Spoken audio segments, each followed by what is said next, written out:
The flickering neon light casts eerie shadows as a prison guard steps into the cell. Guard. That's it, Reed. The time has come. His voice is flat, robotic. Reed Harrison, mid-40s, lifts his head slowly. His wrists are bound in heavy shackles.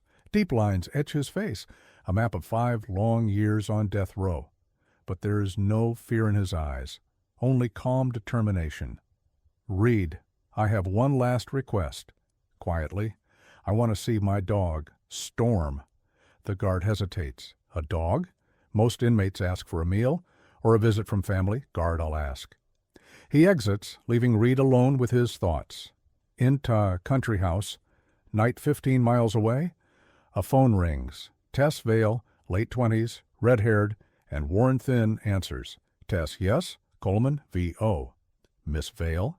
This is Warden Coleman. It's about Reed Harrison. He made a final request. It's about the dog you're caring for. Tess freezes. T-E-S-S, Storm. He wants to see Storm? Coleman, V.O. Yes. He'd like to see him before, clears throat, before it all ends. Tess swallows hard. She knows Reed is innocent. His letters, his unwavering belief in the truth, it's haunted her for years. Tess, I'll bring him. Give me 1 hour. She hangs up and calls for Storm. No response. Panic flickers. The front door is locked. But the porch window? Cracked open. A torn piece of leash lies on the floor. Storm is gone. With shaking hands, she dials a number she hasn't called in years. T-E-S-S. Into phone. Elaine, I need your help. It's about Reed and Storm. A long pause, then a gravelly voice. Lane, V.O. I'm on my way. EXT. Tess's house. Moments later, Tess searches frantically. Closets under furniture. Outside she hears a bark. Distant. Faint. Suddenly, a black Dodge Charger screeches to a stop. A tall man steps out. Lane, scarred, silent, and deadly. Lane. What happened? Tess. Storm's missing. The window's open. Leash is torn. Someone took him, Lane. And Reed doesn't have much time. Lane curses under his breath, pulls out his phone. Lane into phone. Vince, we've got a problem. The dog's been taken. Not just any dog. Reed's dog. Find out who's behind it. Tess's mind flashes. Tess, last night. A black sedan passed by my house. Twice. I thought nothing of it. But now, Lane's eyes narrow. Lane. Then we have a place to start. Get in. Into warehouse. Night Storm growls low. Chained, ears twitching. A single flickering light reveals a man in a gray suit, watching him. Suited man, beautiful dog. Takes a drag from his cigarette. Shame he was in the wrong place at the wrong time. Another man, tall, thin, and cold-eyed, steps from the shadows. Thin man, we were told to keep him away, not hurt him, yet suited man. That depends on what our friend Reed does next. Storm snarls, tugging at the chain. Somewhere deep inside he knows. Reed needs him. ENT. Prison cell. Same time. Reed stares at a narrow strip of light through the bars. The door opens. The guard and Warden Coleman step inside. Warden, we've got a problem. The dog's missing. Taken before transport. Reed's breath catches. Reed what? Who? Warden. We're working on it. Reed clenches his fists. His final wish, his only solace for 5 years, stolen. Int. Charger. Night Lane speeds through the streets, phone to ear. Lane. We've got a lead. Warehouse by the docks. We need backup. Tess stares out the window, jaw tight. If they don't find Storm, Reed will die alone. EXT. Docks. Pre-dawn fog rolls through the shadows. Water slaps against concrete. Gulls cry overhead. The Charger stops in an alley. Lane pulls a gun from under the seat. Lane, stay in the car. Tess. Forget it. That's my dog. Lane studies her, nods. Lane, then stay close. If things go bad, run. Into warehouse. Moments later, they creep in. Lane peers through a cracked window. 2 men inside. Storm chained between them. Lane. This guy has no idea who he's messing with. Tess? Then let's show him. Into prison cell. Same time Reed paces. Something's wrong. Someone wants to keep Storm from him, but why? Warden. We're trying to get answers. I can't promise anything.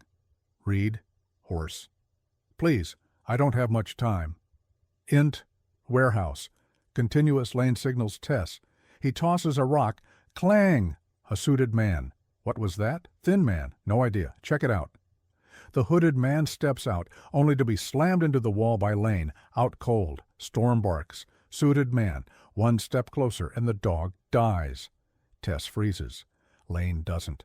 Lane, you really have no idea who you're dealing with. Storm, unleashed by rage and instinct, lunges. The man fires, misses, and crashes to the ground. Tess, Storm, back! But Storm stands guard, teeth bared. Lane kicks the gun away. Lane, don't move, suited man. You don't know what you're getting into. Lane, then explain it to us. Tess, softly. It's over, boy. We're taking you back to Reed.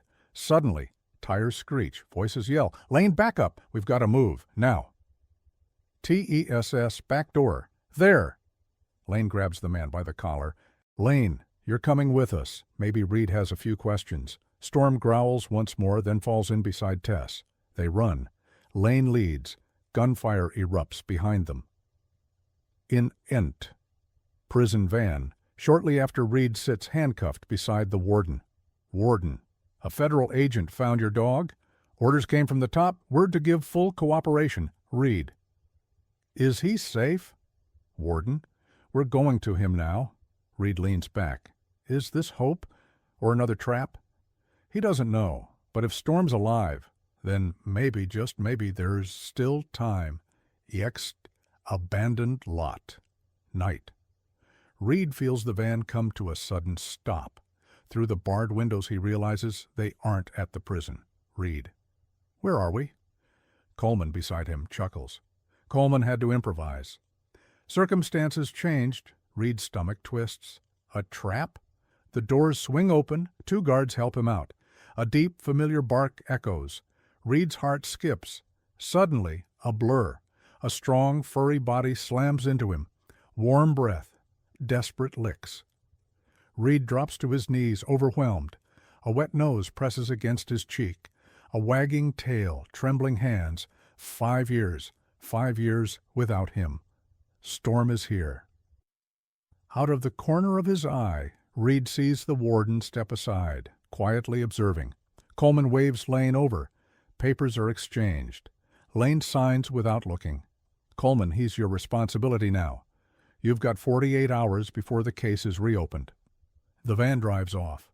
Reed watches, stunned, then sees Tess, Lane, and the man in the suit approaching. Reed, who's that? Tess. One of the people who didn't want you to see Storm. Reed rises slowly. His gaze hardens. Reed. Then he'd better explain why. Int. Safe house. Night. The prisoner is tied to a chair. Reed stands before him, fists clenched. Reed, talk. The man lets out a soft, bitter laugh. Prisoner, you think you've won? You've no idea what you've just escaped from. Reed. Then explain it to me. Prisoner, it's not just about you. This is much bigger. Lane spins the cylinder of his gun, slowly. Lane, I've got patience, but not forever. The man swallows. Prisoner, your dog wasn't taken by accident, Reed. He was supposed to be eliminated. TESS. Why? The prisoner stays silent.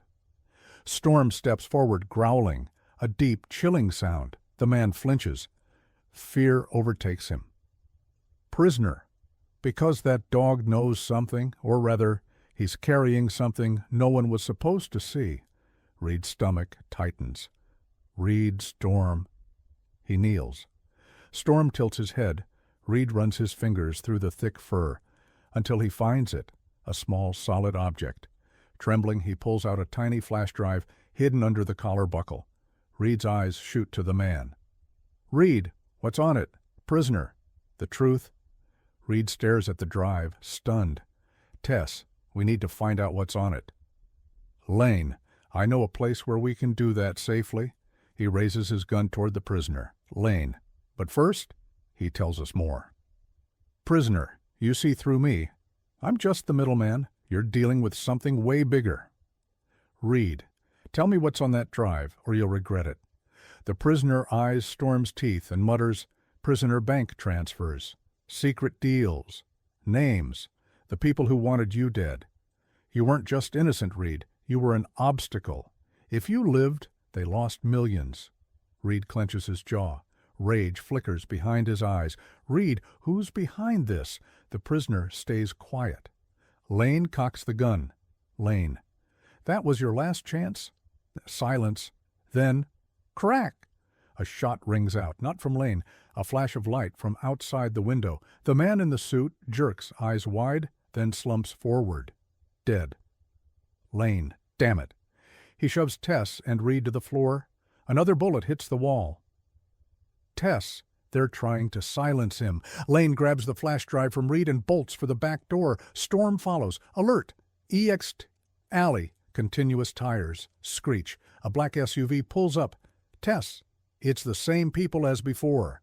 Lane ducks behind a dumpster. Lane: "Then let's finish this fast."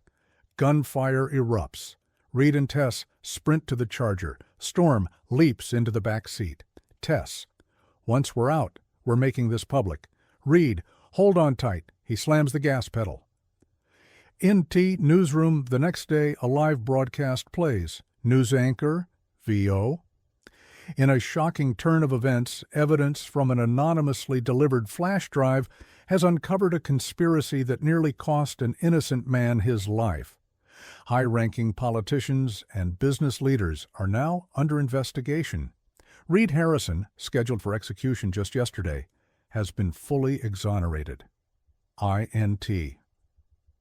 Hotel room, night. Reed watches from a dark hotel room. Lane stands nearby. Tess gently strokes Storm, who lies peacefully beside her.